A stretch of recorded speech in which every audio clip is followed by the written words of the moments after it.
Asalaamu calaykum waraxmatullaahi wabarakaatuh. Waa lowdhako inaan kusoo dhawaada casharadeen imtixaanaha inoo ahaay mid ka mid ah. Maanta casharkan qadanayna waxa weeyaan sida loo ogaado ama qaybta laga ogaado kombiyuutarkaaga markii maaragtay dabcan applicationada iyo wax ka qaldamaan ama qaybta security-ga ama sida maaragtay haddii lagu qoray password qaldan lagu qoro kaleeto lagu soo marka login leeyahay kaleeto password qaldan lagu soo galo kale la isku dayo in lagu galo balse ka fail garooba iyo applicationada qaybaheeda kala duwan qaybtaas ayaan maaragtay fiirin doonaa haddii la yidhaahdo star ayaa tegeysaa my computer aad kale ku leedahay manage ayaad kale ku siinaysaa event viewer ayaa tegeysaa qaybtan waa qaybta laga ogaado dabcan tusaale haddii aad fiiriso applicationkan oo aad double click ku siiso waxaad baaraysaa applicationka dabcan waxaad fiirinaysaa haddii wax qaldan yihiin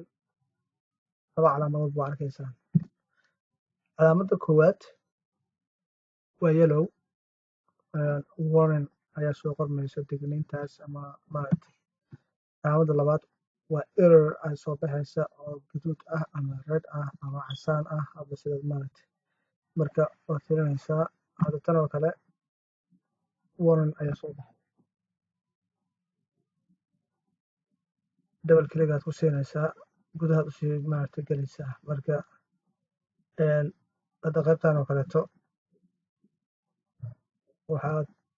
dareemaysaan waxaa ku qoran your windows product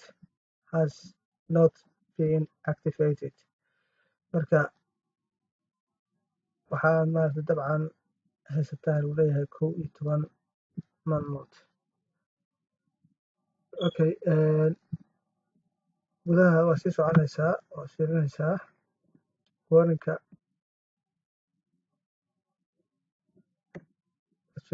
marka waxaad ku arkaysaa dabcan haddii waxyaabo qaldan jiraan oo kale aad khatar u ah taasoo kale digniinta maana khatar ah oo maaragtay dabcan waxa la soo dhacay waxaad ku arkaysaa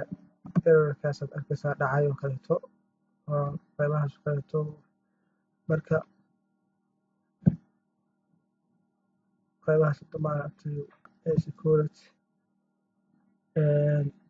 system qaybtan qaybta waxa ka dhacay maaragtay systemka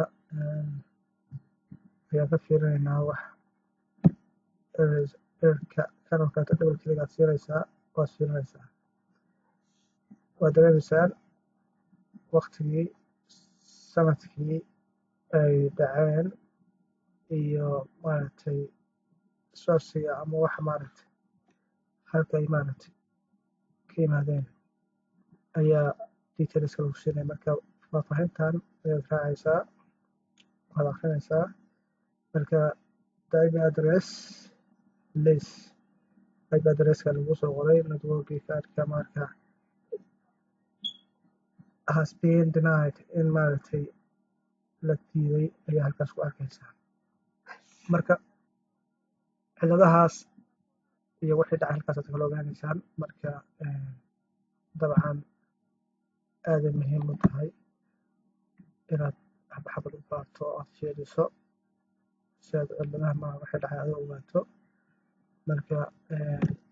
casharkeenu dabcan wuxuu ku saabsanaay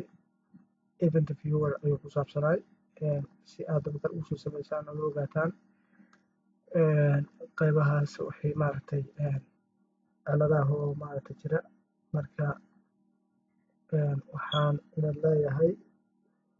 dabcan casharada xeegaan kulmi doono wasalaamu calaykum waraxmatullaahi tacaala wabarakaatu.